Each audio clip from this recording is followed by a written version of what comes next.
Hey folks, this is Samuel Huber from Samuel Huber on YouTube, Samuel Huber on Facebook, Huber Family Adventures on Instagram, www.samuelhuber.net. Here's yet another episode of Inclusion Tube, the official YouTube channel of the Inclusion Festival. For those of you who don't know what Inclusion Festival is, it's a festival for every able body, especially people on the autism spectrum, where the music is turned down to the right decimal, and it's created a nice family environment for people like myself, who is on the autism spectrum, to come and enjoy music and really cool vibes and really cool people, and a great place for inclusion and acceptance.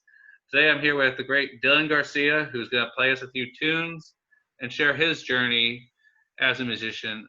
Hey, Dylan, can you tell the folks a bit about yourself? Yeah, hey, what's going on, guys? My name's Dylan Garcia. I'm from Oxnard, California. We're about an hour north of Los Angeles. I'm a singer-songwriter, a record producer, and also an engineer.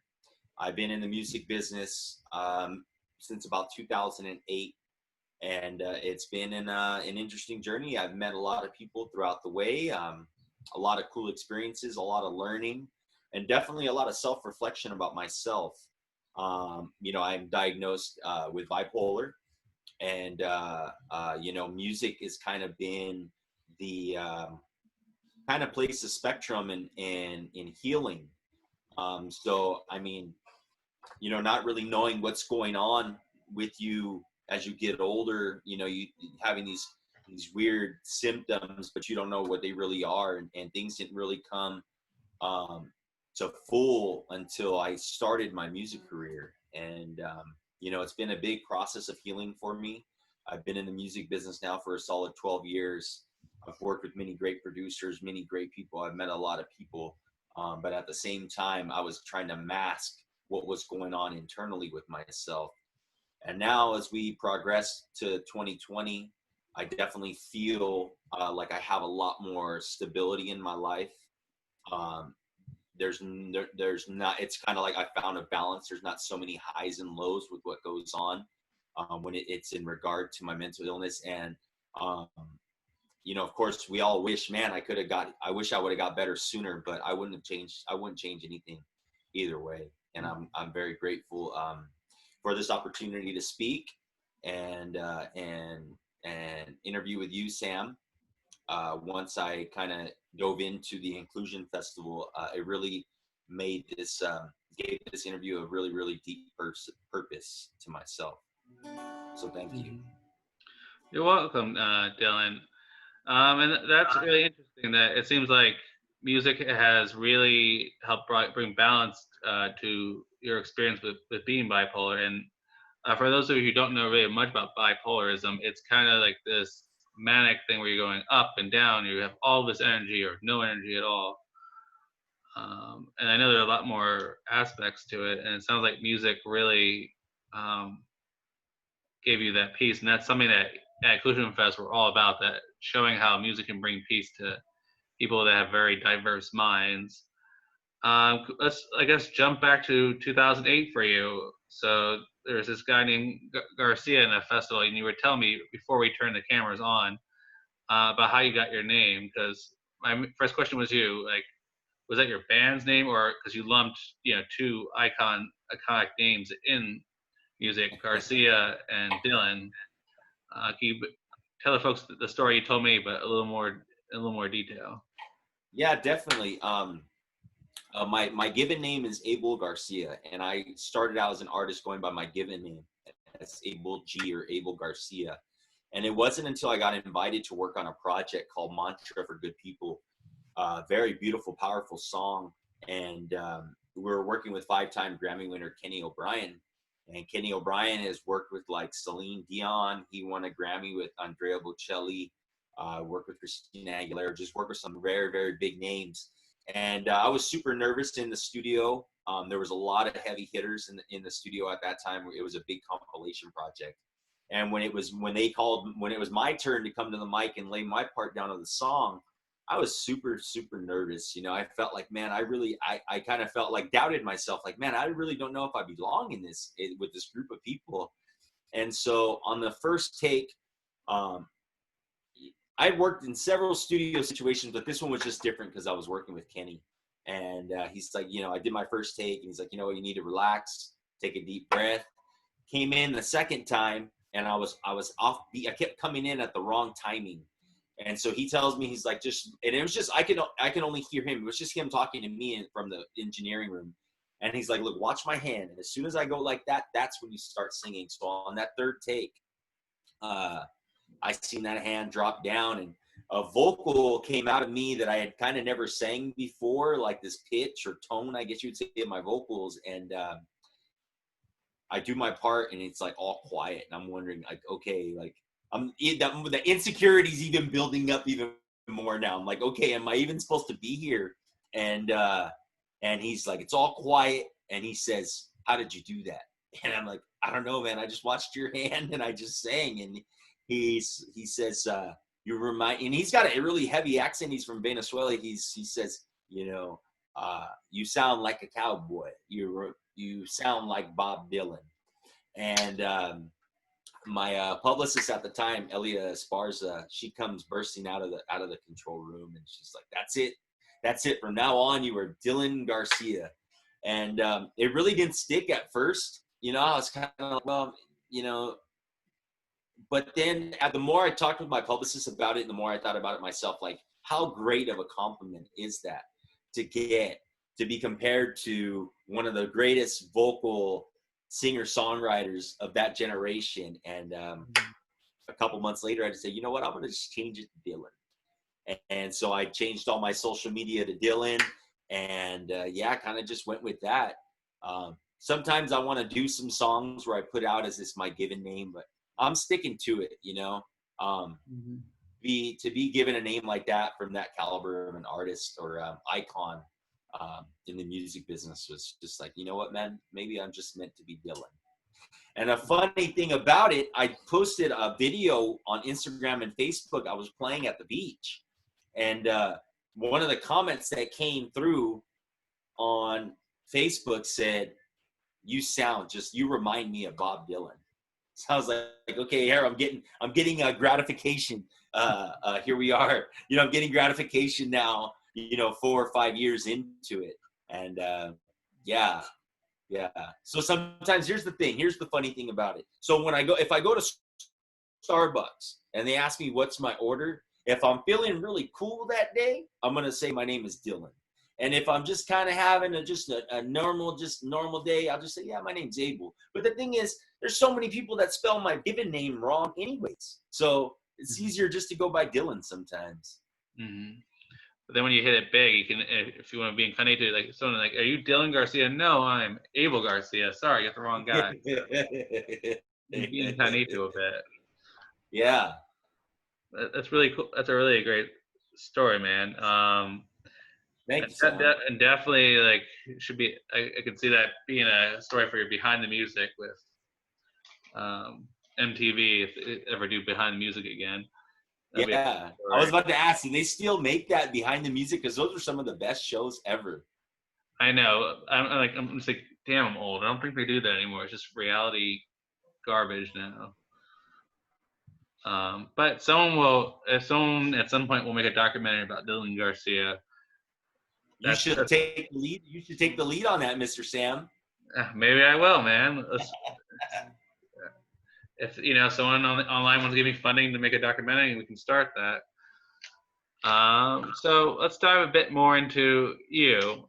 So you mentioned in your intro that you have bipolar disorder, and here at Inclusion Fest, we really celebrate people that are neurodiverse. Can you tell us a bit about what it was like growing up for bipolar disorder? Because at Inclusion Fest, and what I'm trying to do with my channel, is create a positive place to talk about neurodiversity. Can you dive a bit more into your history with being bipolar?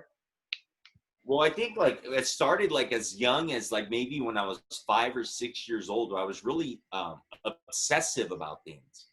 Like I just had like obsessive tendencies about things as I was a little kid. Like things had to be a specific way. And like, it just had these like weird routines, and then it wasn't until like I moved away at 19 to go to school at UC Irvine.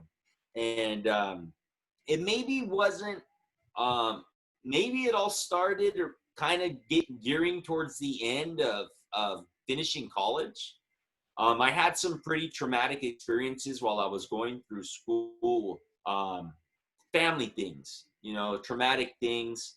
And, I kind of just fought it. Like, I guess you'd say white knuckled it throughout my 20s. It wasn't until maybe about 25 years old, when I was about 25 years old, is when I really started noticing something was going on, but I just thought it was just like, normal stuff that like everyone else goes through, because you don't come out and just ask your friend like, hey, do you do, you know what I mean? You just kind of, we kind of keep that stuff bottled up, Mm-hmm. and I think the more when you can start beginning to find acceptance was the biggest hurdle for me. It was okay, like it was more of a question, like why did this happen to me, or why am I like this, but it wasn't until um my son's grandmother, she showed me the movie Beautiful Mind. And that movie kind of put a lot of things in perspective. She helped me a lot, like learning how to understand and accept that I'm not the only one living like this. Because I think when you first start going through things and you get a diagnosis and stuff, you kind of feel like you're secluded, like you're the only one going through this. Mm-hmm. And I mean, it took a lot of years of hard work. I mean, my 30s was definitely specifically music. And I think growing through that whole process from being about 30 years old up until now, until about 38, is when I kind of finally got a grasp on the things, and really learned that it's okay. Instead of being a victim, I can be a survivor, and give a voice to it. And I think that was the biggest hurdle, because it wasn't embarrassment. It wasn't embarrassment. I mean, here's this kid, athletic, growing up in high school, the hometown hero, gets accepted to West Point, the military academy, the Air Force Academy. I'm supposed to do all these things. And, it was kind of like, why me? Like, why did this happen to me? Like, everything was always good. Um, but now here we are. I'm 38, going to be 39. And it's like, you know what? We all grow through these processes, and and I think it's made me a stronger person than who I am today. Mm-hmm. Yeah, that's definitely a very beautiful story. I have a few friends who have bipolar who definitely could probably relate to all things you're saying, like that you think that your bipolar, autism, or whatever you have derails your whole life, but instead it really guided you to where you're actually meant to be. Like you were obviously meant to be a musician, not Yeah, some. You said you went to West Point and stuff, not some military colonel or an um, officer, be an officer in the officer. Yeah, military. you were meant to be Dylan Garcia, not yes sir, or, uh, Abel Garcia. So how did finding music really, like, I guess, change the course and go from this why me to why not me? Like, yes, let's do this. Um, Yeah. how did music take you there? um it helped build my confidence. I was a really confident man all the way growing up, and then when this all happened, it really sucked a lot of confidence away from me, and I didn't feel like that strong man that I always was. I felt debilitated, and it gave me my confidence back. Like going up on stage and performing for people, I compare it to riding waves. I compare it to being barreled and surfing and getting barreled. That same feeling of excitement and being kind of just totally present in the moment. I get that same thing when I'm on stage performing for people. Hmm. And music, it's taught me how music is an art. There's an art form to recording music. There's an art form to performing. There's an art form to many things. And it's just, it's been the one thing that I could always depend on or count on was music, you know? Amen, brother. Speaking Yeah. of performing music, do you mind forming a tune for us and Yeah. but first tell us a little bit about why you wrote this tune? So the first tune I'm gonna play um, is a song from 2009 called "The Shortfall," and this song I just wrote it on a whim. I invited my neighbor over. I was living in Newport Beach in California and working on a lot of music at the time, just barely starting to get going, forming a band and doing all this stuff. And I invited my neighbor over. I said, "Hey, you want to help me record?" And I was like, "All you got to do is hit space bar and return, and it's gonna record." And I kind of just started. I just started with the jam. I just made it up on the spot.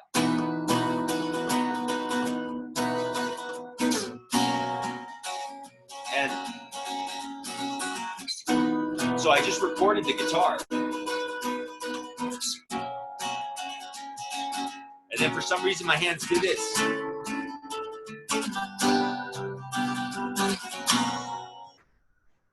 And I recorded the music part, laid it down one take, and then the next thing I just said, okay, I freestyled the music. I might as well freestyle the lyrics off the top of my head. So it just kind of goes like this.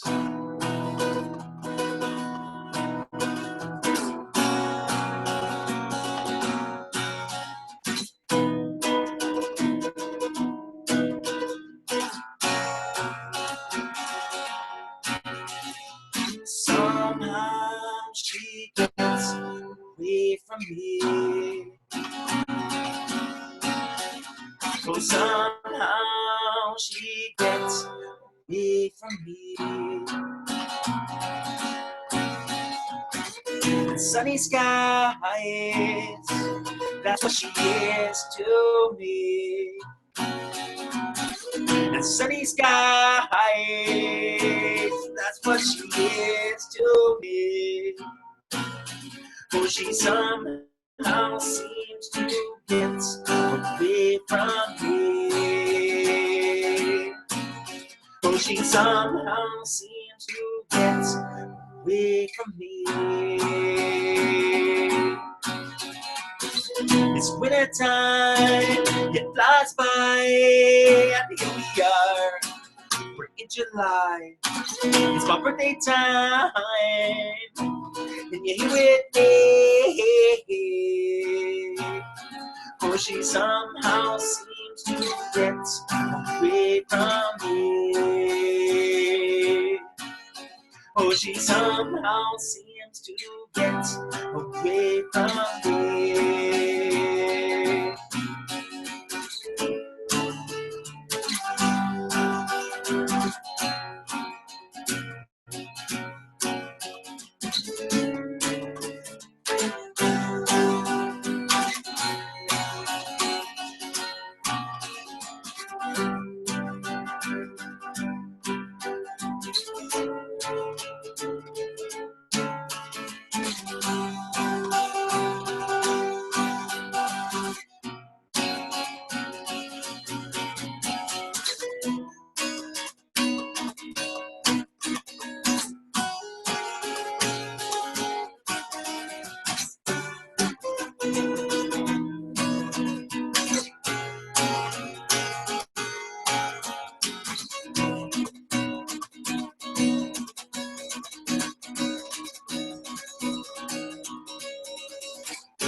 Oh, she somehow seems to get away from me.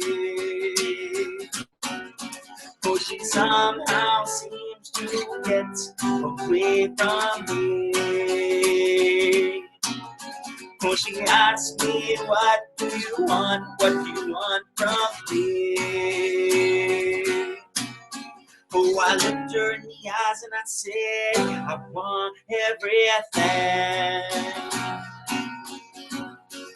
Oh, oh, oh, oh, oh. Oh, she somehow seems to get away from me.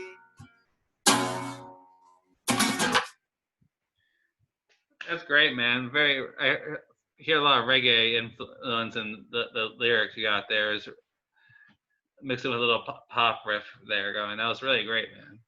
Yeah, man, that's a beautiful song. You know, I had did that song in '09, and every song I ever recorded, I sent it to my cousin. He's like my vault.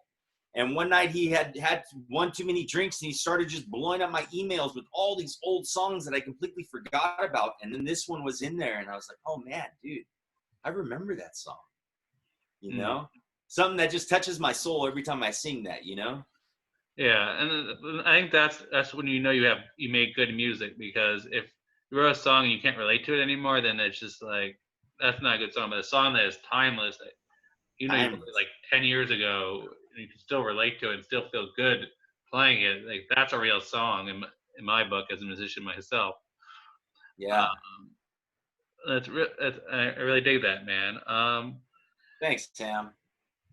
And before we dive more into more music that you play, you mentioned that you have a son. I do have a son. His name is Santiago Kai Garcia. How old is he? He's 10 years old. I'm actually in the desert right now visiting him. That's really cool. Yeah. How's he doing?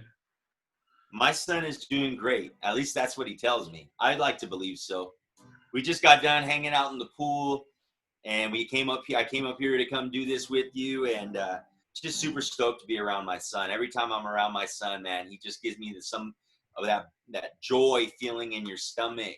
Um, you know, and that's all. I'm always happy when I'm able to be in his presence. Yeah, I feel the same way I'm in my son's presence. Definitely just happy to be around him. Something that I am starting to explore on my channel is neurodiverse parents, because as someone who's worked in the educational field for special needs, we always focus on the children with bipolar, autism, but I myself have autism. You have bipolar. But often we're looked at as society as people that aren't fit to be parents. But obviously, you're thriving. I'm thriving. So has being bipolar affected you as a parent? Has it, I guess, made you a more accepting parent of your child's differences, or like how has that been for you? It was because everything started really going down um, around the time when I found out I had a son on the way, and you know that first year, his mom would work and I stayed home with them, and it really taught me a lot of patience. Really definitely taught me a lot of patience. My son was the type of little guy that needed to be held when he'd be asleep, when he needed to be held when he was asleep. He always needed that contact. He always needed that feeling of contact. Mm-hmm. And I do believe that there were some setbacks due to what I had going on with myself, and it's really, really just taught me to be more accepting and loving of my son.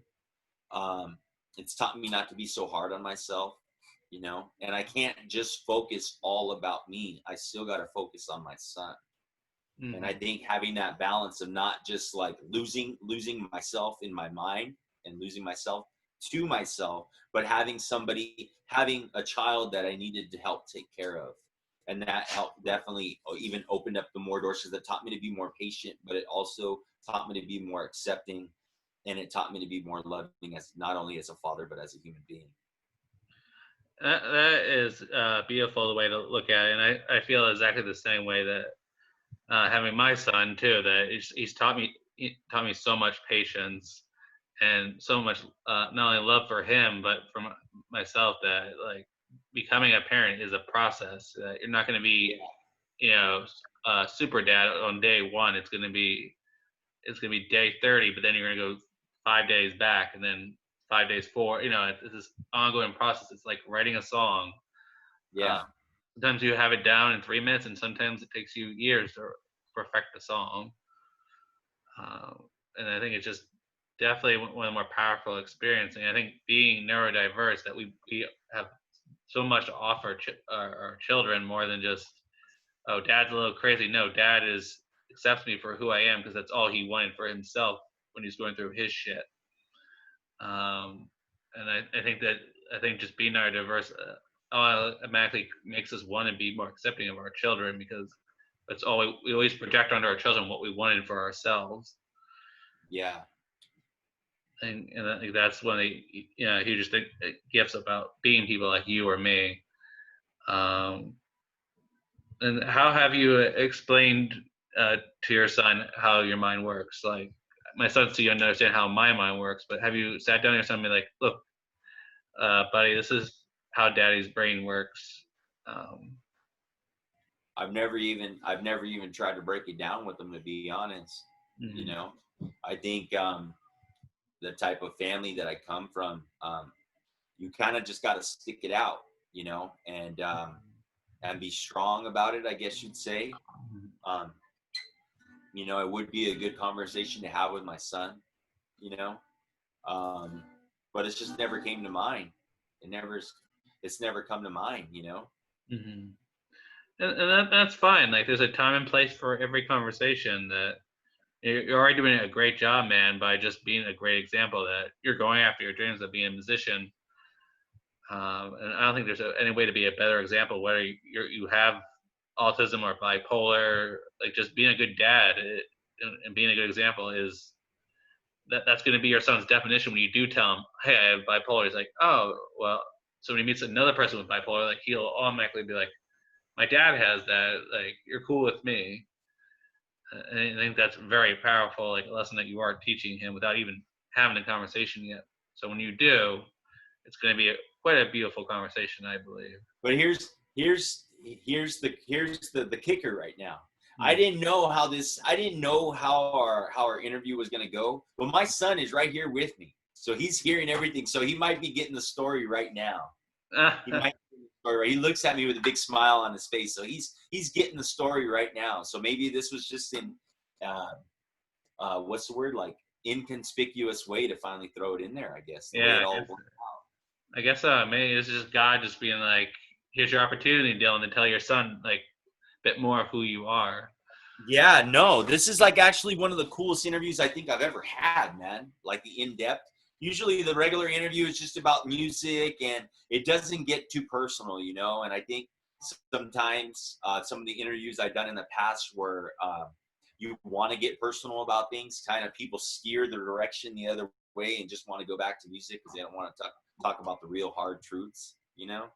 Right. But how are people supposed to connect to Dylan Garcia music if they don't know who the hell Dylan Garcia is?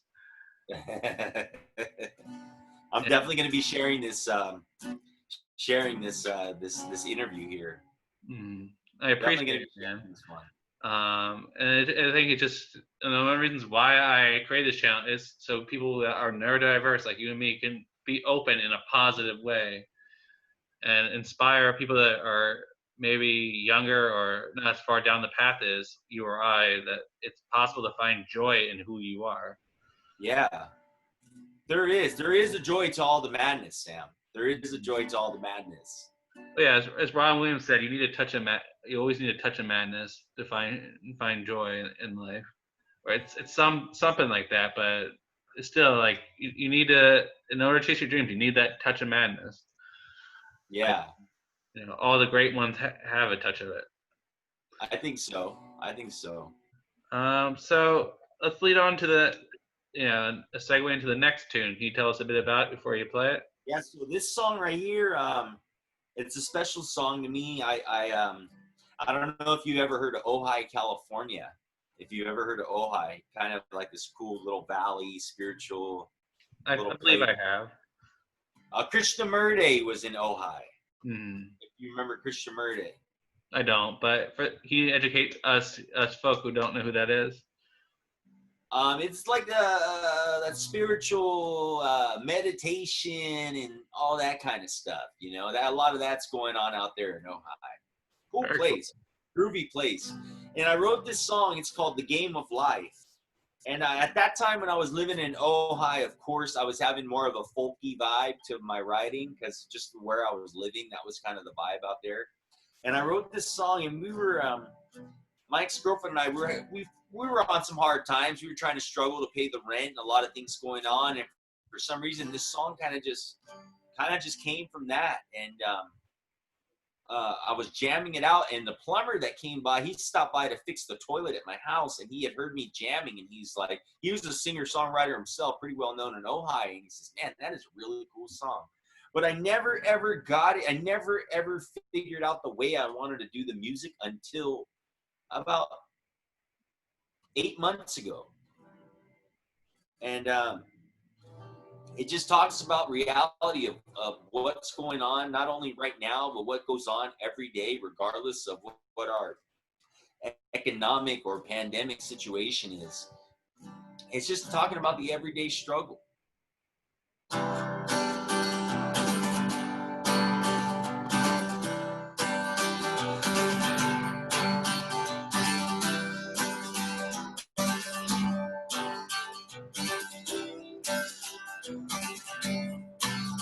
I said, no pain, no gain.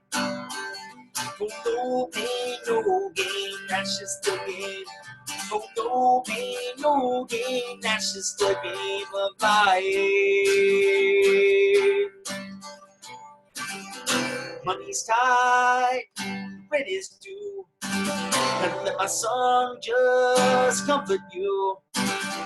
All day and all night, I said everything is gonna be alright. I said no pain, no gain.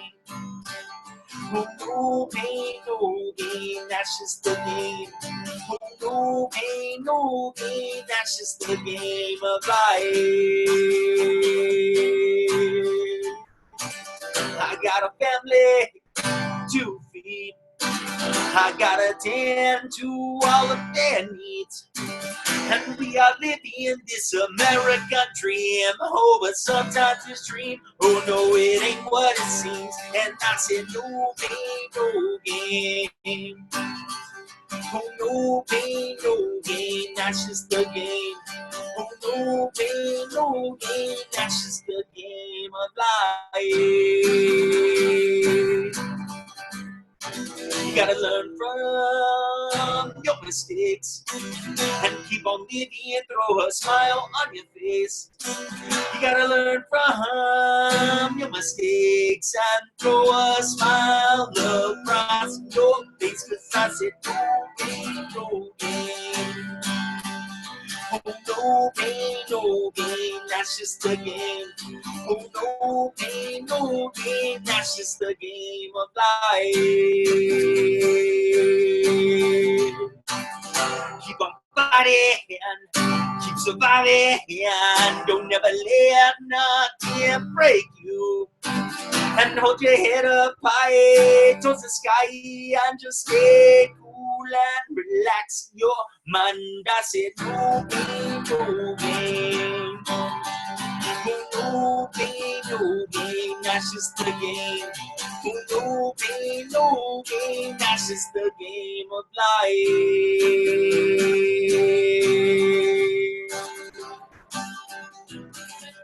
It's the game of life. It's the game of life.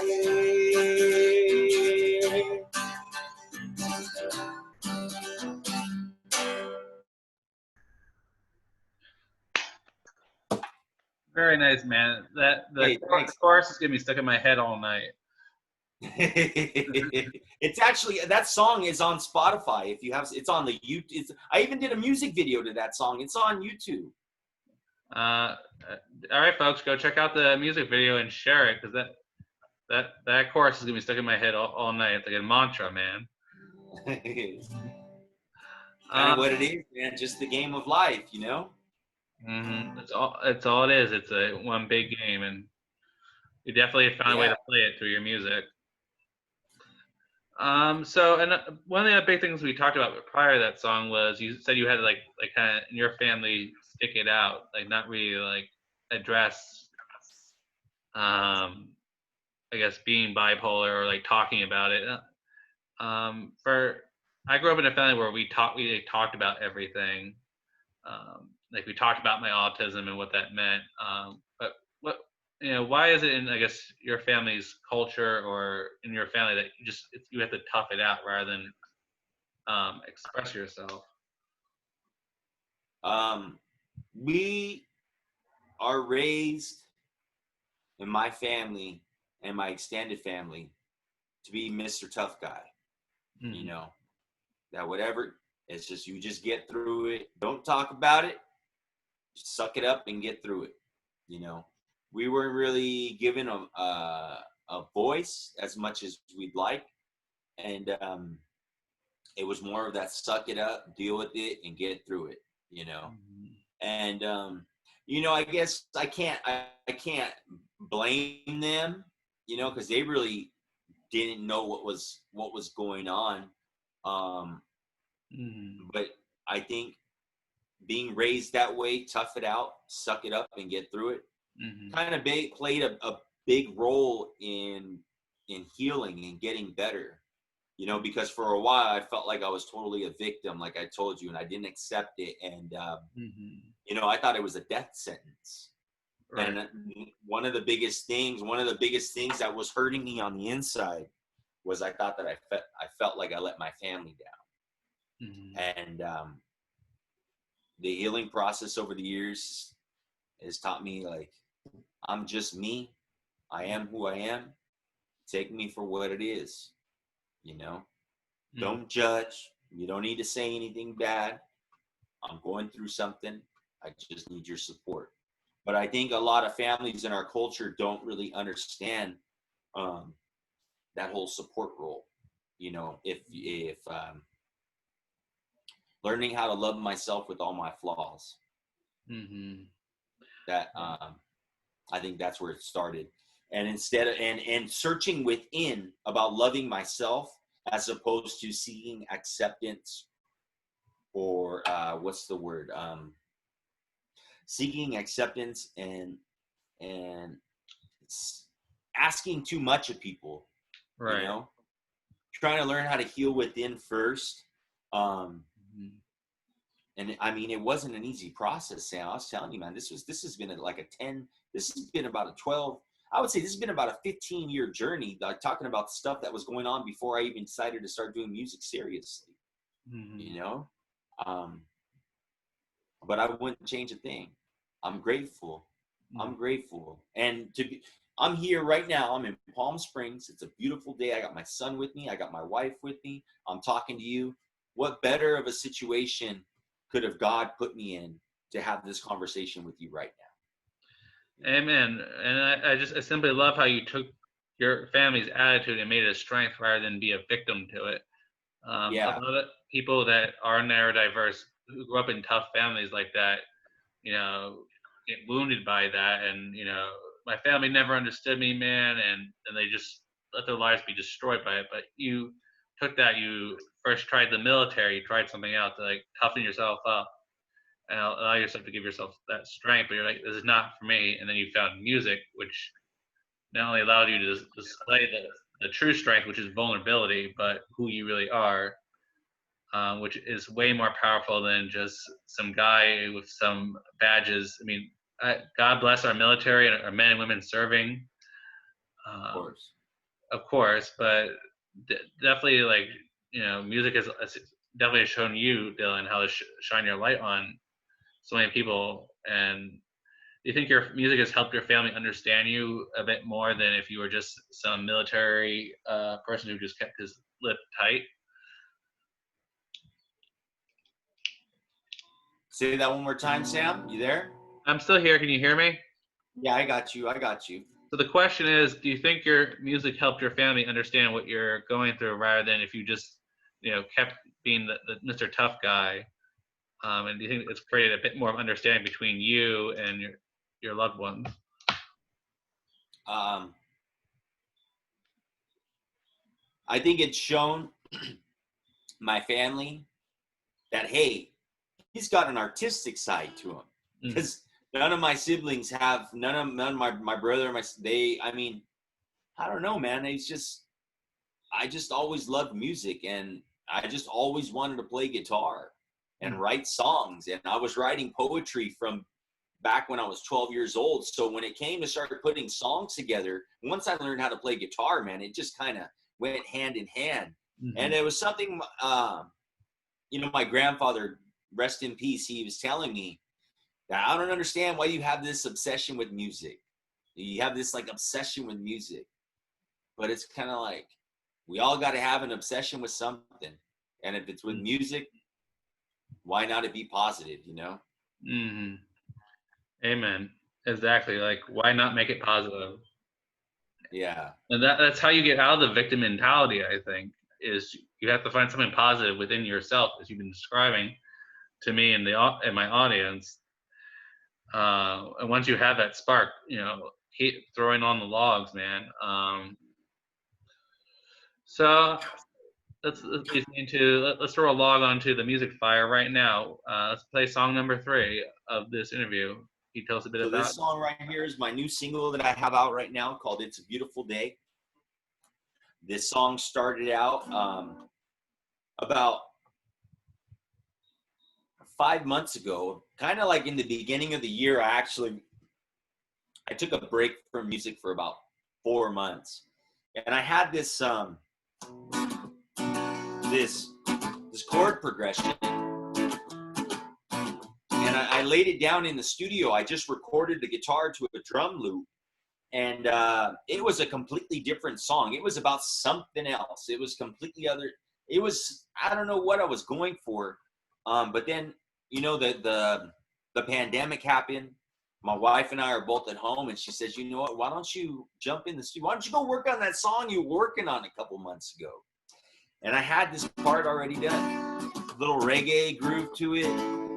And I sent it off to my buddy, Richard Galegas. He's my songwriting partner. He lives down in San Diego, and he threw some guitar and some bass on it. And next thing I know, I'm like, well, wait a minute. And I played this like native flute on the controller, on the keyboard. And I'm like, wait a minute, this sounds like it's coming out. I think we got something good here. And so after those parts were done, that's when I came back and wrote the lyrics. I'm normally writing the lyrics to the songs, but now taking a step back and writing the lyrics afterwards gives me a better sense of the melody of the music. And this song's called It's a Beautiful Day. I love this song. It's the truth. At least for me, all right. When I wake up in the morning, give thanks to God, lace up my shoes, strap them to my feet, blessed for another day. I said thank you, G-O-D. Another day above the ground. The devil's still trying to take me out.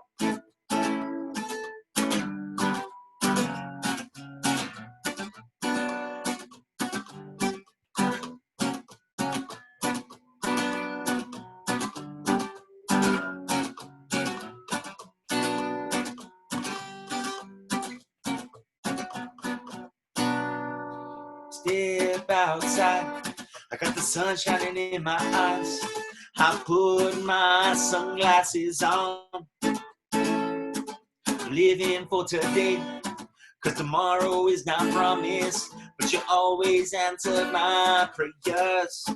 I see palm trees blowing in the wind. I see palm trees blowing in the wind. Let's go, it's a beautiful day. I just look outside. Go ahead, leave your worries behind. And don't you know you got a life to live? You gotta keep it positive. It's a beautiful day. I just look outside. Go ahead, leave your worries behind. And don't you know you got a life to live? You gotta keep it positive. You gotta keep it positive.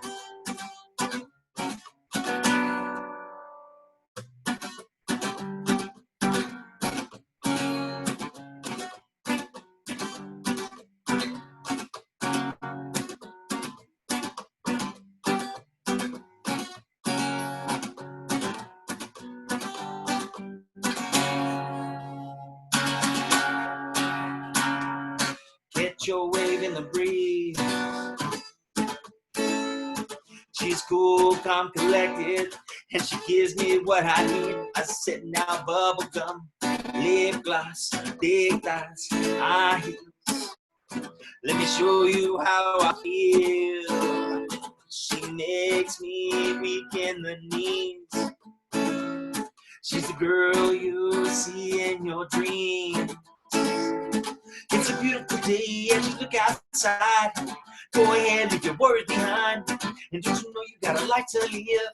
You gotta keep it positive. It's a beautiful day as you look outside. Go ahead, leave your worries behind.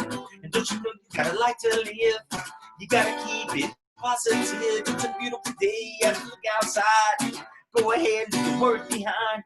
And don't you know you got a life to live? You gotta keep it positive. It's a beautiful day as you look outside. Go ahead, leave your worries behind. And don't you know you got a life to live? You gotta keep it positive. You gotta keep it positive. You gotta keep it positive.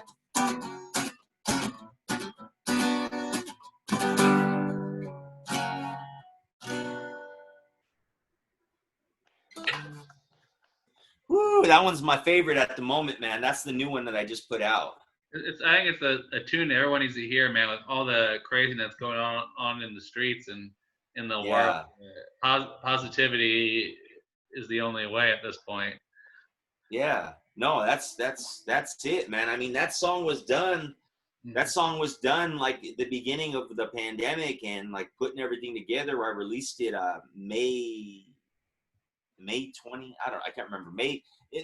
Towards the end of May, and that song really took like a grassroots organic growth. Like, I mean, I'm getting like every day I'm getting new streams. I'm checking the numbers and I'm getting new streams from different parts of the United States, different parts of the world. And, you know, just really stoked on that song, man. Like it really makes me look back and say like, man, dude, all those songs you wrote in your entire life and in the past led up to this one. You know, definitely, man. This is the part of the Dylan Garcia movie where the light shines down and like this is the song that people recognize you for. I'm very inspired by your story. I'm sure the Inclusion Fest community will definitely be as well. And this year the festival is going to be completely virtual, so it would be possible to get Dylan Garcia to perform at Inclusion Festival. Most definitely. You have my word, man. You get me in there and let me know when it is, and I'll make some time in my schedule, dude. And I would love to play live for the Inclusion Festival. One thing we were talking about before we started the interview about what inclusion means to me, and coming from an aspect of that and what the festival represents. Inclusion to me is also not only focusing on the children, but getting the inclusion of the parents and the families, because we can bog down our loved ones with what we got going on, and I think they also need a break and a pat on the back and a chance to have a good time as well. That's what inclusion means to me. That's beautiful, man. It's as much as it is about the children, it has to also be about the parents. It's like we didn't stop being human once we became parents. Exactly. It's about everyone. And if anyone wants to follow you, Dylan, and learn more about you, your music, where's the best way to do that? Well, so I have a website, DylanGarciaMusic.com. And also, I'm on Instagram at Dylan Garcia Music, and at Facebook, Facebook.com/Dylan Garcia Music as well. I'm hoping. I started this TikTok account, right? And I'm here with my son, and he's cracking jokes because I got one follower on TikTok, and he's got like 355. So I'm gonna have to use the young man to help me out and get my TikTok game up too. A great way to bond, definitely. Yeah. Well, I get, and if I know what TikTok is, I would follow you on it. I'm a bit behind the youngsters myself. Dylan, thank you so much for coming on Inclusion Tube, man. It's been an absolute enlightenment talking to you. I hope to talk to you again soon. I hope to see you at this year's Inclusion Fest. Of course. Take it easy. Enjoy the rest of the day with your son. Okay, folks, this is Sam Huber from Inclusion Tube, or Behind the Music. No, Inclusion Tube. About to sign off here. Hope you all have a great day. Thank you, guys. Thank you, Sam. Mhm.